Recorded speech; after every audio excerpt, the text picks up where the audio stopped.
Hey guys, welcome back to our channel Take Two. Today in this video, I'm going to show you guys how you can remove your history on your Netflix. So, I'll be teaching you a very easy step guys, and if you have any problem or any queries within the process, just let me know in the comment section right away.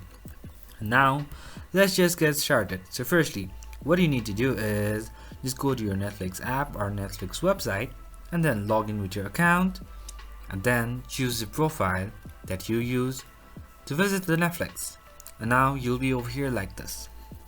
From here, what you need to do is just go to your profile option and then go to accounts from here, and then over here you'll be having these many options.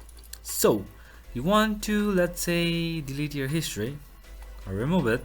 What you need to do is just go to your left hand side where you'll be having profile option just below devices, and then go to your profile, and from here just go a bit down and you'll be having viewing activity over here. Just go with it, and from here you'll be having this hide all option. Just hide all, yes, hide it all, and then that's pretty much guys, that's how you do it. I hope this video is helpful for you guys, so thank you for watching our video guys. If you like our video, please leave a like and do not forget to subscribe our channel and also hit the bell icon so you never miss an update from us. If you have any queries, just let me know in the comment section right away, and I'll see you guys again in our next video. Till then, stay safe guys. Thank you for watching.